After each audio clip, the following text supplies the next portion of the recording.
அதிமுகவிலிருந்து விலகி திமுகவில் இணைந்த 2 முக்கிய அமைச்சர்கள். அதிர்ச்சியில் எடப்பாடி பழனிசாமி. தமிழக சட்டமன்ற தேர்தல் களமானது சூடுபிடிக்கத் தொடங்கியுள்ள வேளையில் அதிமுகவின் கோட்டையாக கருதப்படும் டெல்டா மாவட்டங்களில் அக்கட்சிக்குள் ஏற்பட்டுள்ள புகைச்சல் பொதுச்செயலாளர் எடப்பாடி பழனிசாமிக்கு பெரும் சவாலாக உருவெடுத்திருக்கிறது. வழக்கமாக அதிமுகவிற்கு வலு சேர்க்கும் கொங்கு மண்டலத்தில் ஏற்படக்கூடிய சிறு சரிவுகளை டெல்டா மாவட்டங்களில் அறுவடை செய்யும் வாக்குகளை கொண்டு ஈடுகட்டலாம் என்பதே எடப்பாடியின் கணக்காக இருந்து வந்தது. ஆனால் தற்போது அந்த மண்டலத்திலேயே மூத்த நிர்வாகிகளுக்கு இடையில் வெடித்துள்ள அதிகார போட்டியானது அந்த தேர்தல் கணக்குகளை தலைகீழாக மாற்றியிருக்கிறது.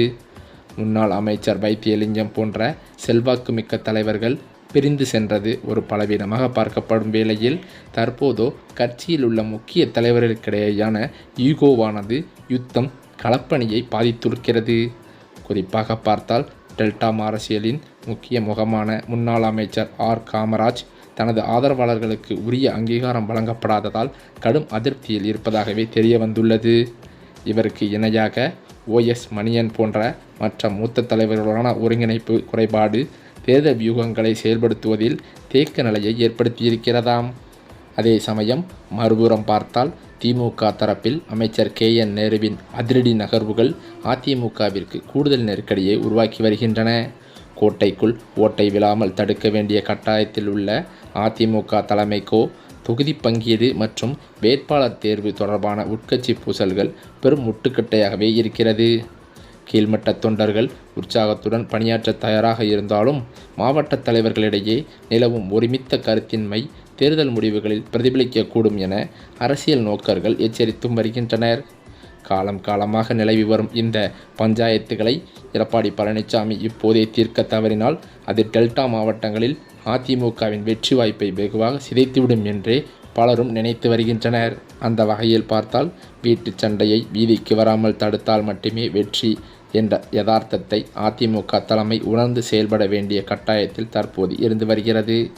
வரும் நாட்களில் கூட எடப்பாடி பழனிசாமியின் சமரச முயற்சிகள் எந்தளவிற்கு கை கொடுக்கின்றன என்பதை பொறுத்தேதான் டெல்டாவின் தேர்தல் முடிவுகள் அமையும் என்றும் அதிமுக வட்டாரங்களில் தகவல்கள் பரவி வருகிறது. அது மட்டுமில்லாமல் இந்த பல பிரச்சனைகளால் அதிமுகவிலிருந்து மேலும் பல முக்கிய புள்ளிகள் திமுகவிற்கு தாவிவிடுவார்கள் என்றே அச்சத்தில் எடப்பாடி பழனிசாமி இருந்து வருவதாகவும் சொல்லப்படுகிறது. அதே வகையில் தற்போது 2 முக்கிய மாஜி அமைச்சர்கள் அதிமுகவிலிருந்து விலகுவதற்காக அதிரடி முடிவை எடுத்துள்ளதாக அதிமுக தலைமையின் நெருங்கிய வட்டாரத்தில் தகவல்களும் கசிந்து வருகிறது. இந்த சமயம் பார்த்து பாஜகவும் பாஜக இடையிலான கூட்டணி குறித்த முக்கிய நகர்வாக வரவிருக்கும் தேர்தலுக்கான முழு பொறுப்பையும் எடப்பாடி பழனிசாமியிடம் பாஜக ஒப்படைத்து விட்டதாக தகவல்களும் வெளிவந்துள்ளது. தமிழகத்தில் திமுக அரசை வீழ்த்துவதே தங்களது முதல் இலக்கு என்று தெரிவித்துள்ள பாஜக தலைமை அதிமுக பொதுச்செயலாளர் எடப்பாடி பழனிசாமியின் தலைமையிலேயே தேசிய ஜனநாயக கூட்டணி தேர்தலை சந்திக்கும் என்றும் அறிவித்திருக்கிறது. இதன் மூலம் கூட்டணி குறித்த முடிவுகள் மற்றும் தொகுதி பங்கீடு போன்ற முக்கிய அதிகாரங்களை EPS கையில் கொடுத்துவிட்டு பாஜக சற்று பின்வாங்கியிருப்பது அரசியல் வட்டாரத்தில் பெரும் விவாதத்தையே ஏற்படுத்தியிருக்கிறது. பாஜக மாநில துணைத் தலைவர் KP ராமலிங்கம் உள்ளிட்ட முக்கிய நிர்வாகிகள் எடப்பாடி பழனிசாமி தான் தமிழகத்தில் கூட்டணியின் தலைவர் என்றும் அவரே அடுத்த முதலமைச்சர் வேட்பாளர் என்றும் வெளிப்படையாக தெரிவித்துள்ளனர். அண்ணாமலைக்கு பின் மாநில தலைவராக பொறுப்பேற்றுள்ள நயினா நாகேந்திரன் அதிமுகவின் உச்சல் பூசல்களை தீர்க்க தயாராக இருப்பதாக கூறி கூட்டணியை பலப்படுத்தும் முயற்சியில் ஈடுபட்டுள்ளார். பாஜகவின் இந்த மென்மையான அணுகுமுறை EPSன் ஆளுமையை அதிகரிப்பதோடு தமிழகத்தில் ஒரு வலுவான மாற்றத்தை உருவாக்குவதற்கான யுத்தியாகவே பார்க்கப்பட்டும் வருகிறது. மேலும் அது மட்டுமில்லாமல் தனது செல்வாக்கை பயன்படுத்தி எடப்பாடியின் சொந்த ஊரான சேலம் மாவட்ட செங்கோட்டையன் இதைவிட ஈரோட்டில் நடந்ததை விட மிக பிரம்மாண்டமான ஒரு மக்கள் சந்திப்பு நிகழ்ச்சியை நடத்த காட்டப்போகிறார் என்ற தகவல்களும் வெளியாகி வருகிறது. மேலும் அது மட்டுமில்லாமல் ஆளும் திமுக அரசு எதிர்க்கட்சிகளான அதிமுக மற்றும் விஜயின் தமிழக வெற்றிக் கழகம் ஆகியவற்றிற்கு கடுமையான சவாலை அளிக்கும் வகையில் வியக்கத்தக்க பல புதிய அறிவிப்புகளை தனது அறிக்கையில் தெரிவித்துள்ளது. இந்த தேர்தல் அறிக்கை எதிர்க்கட்சிகளின் தேர்தல் வியூகங்களை முறியடிக்கும் ஒரு முக்கிய ஆயுதமாகவே இருக்கும் என்று திமுக வட்டாரங்களும் தெரிவிக்கின்றன. தேர்தல் அறிக்கையை தயாரிப்பதற்கான நாடாளுமன்ற குழு தலைவர் கனிமொழி தலைமையில் 12 பேர் கொண்ட ஒரு வலுவான குழு ஏற்கனவே அமைக்கப்பட்டுள்ளதும் குறிப்பிடத்தக்கது. பொதுமக்கள், விவசாயிகள், வணிகர்கள் மற்றும் இளைஞர்களிடமிருந்து நேரடியாக கருத்துக்களை பெற பிரத்யேக செயலி மற்றும் வாட்ஸ்அப் வசதிகளை முதல்வர் மு.க.ஸ்டாலின் தொடங்கி வைத்துள்ளார்.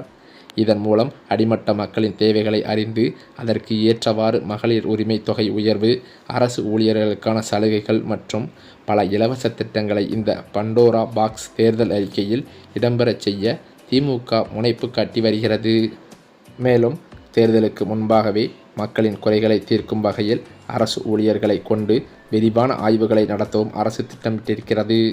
வீடுகள் தோறும் சென்று அரசு நலத்திட்டங்கள் மக்களை சென்றடைந்துள்ளதா என்பதை உறுதி செய்வதோடு பொதுமக்களின் கோரிக்கைகளை படிவங்களாக பெற்று அவற்றுக்கு தீர்வு காணவும் முடிவெடுக்கப்பட்டிருக்கிறதாம். இந்த அதிரடி நடவடிக்கைகள் மற்றும் வலுவான தேர்தல் வாக்குறுதிகள் மூலம் 2026 தேர்தலில் மீண்டும் ஆட்சியை தக்கவைத்துக் கொள்ளவும் எதிர்க்கட்சிகளின் வளர்ச்சியை தடுத்து நிறுத்தவும் திமுக ஒரு பெரும் அரசியல் சதுரங்க ஆட்டத்தையே தொடங்கியிருக்கிறது.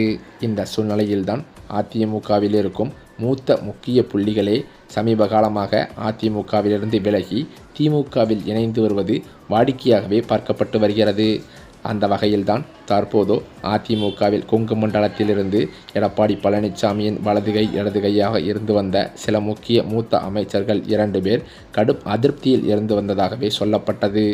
அதே சமயம் எடப்பாடி பழனிசாமியுடன் பல்வேறு முறை இந்த கொங்கு மண்டலத்தில் இருக்கும் குறைகளை சொல்லி ஏற்பாடுகளை செய்வதற்கு சில முயற்சிகள் ஏற்பட்டு வந்தாலும் எடப்பாடி பழனிசாமி கண்டுகொள்ளாமல் இருந்து வந்ததாகவே தகவல்களும் வெளிவருகின்றன.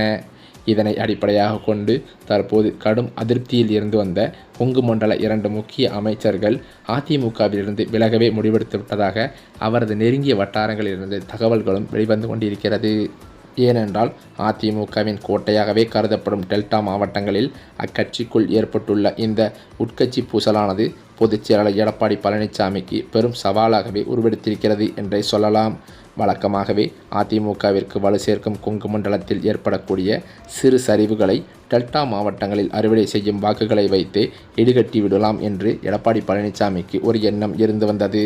ஆனால் அந்த எண்ணத்தில் தற்போது மண்ணெல்லை போடும் வகையில் சில டெல்டா மாவட்டத்தின் மூத்த அமைச்சர்கள் அதிமுகவிலேயே பல உட்கட்சி பூசல்களை ஏற்படுத்திவிட்டு கட்சியின் செயல்பாடுகளையும் கட்டமைப்புகளையும் சிதைத்து வருவதாக எடப்பாடி பழனிசாமிக்கு தகவல்கள் வந்துள்ளதாகவும் சொல்லப்படுகிறது. இதன் காரணத்தினாலேயே அதிமுகவின் தலைமையாக கருதப்படும் எடப்பாடி பழனிசாமி அவர்கள் அந்த 2 அமைச்சர்களை நீக்குவதற்கு முன்பாக அவர்கள் தாமாகவே முன்வந்து அதிமுகவிலிருந்து விலகுவதற்கு ராஜினாமா கடிதம் கொடுக்க இருப்பதாக டெல்டா மாவட்ட மூத்த அமைச்சர்கள் மத்தியில் தகவல்களும் பரவி வருகிறது. இந்த நிலையில்தான் அதிமுகவிலிருந்து விலகும் 2 முக்கிய அமைச்சர்கள் இன்னும் ஒரு வார காலங்களில் ஸ்டாலின் அவர்களை நேரில் சந்தித்து திமுகவில் இணைய முடிவெடுத்திருப்பதாகவே தகவல்கள் வெளிவருகின்றன. இந்த தகவல் இன்னும் அதிகாரப்பூர்வமாக அறிவிக்கப்படாவிட்டாலும் இன்னும் ஒரு சில நாட்களில் ஸ்டாலினை நேரில் சந்தித்து அதிகாரப்பூர்வ அறிவிப்பை வெளியிடுவார்கள் என்றும் அதிமுகவின் தலைமைக்கு நெருங்கிய வட்டாரங்களில் தகவல்கள் கசிந்துள்ளது.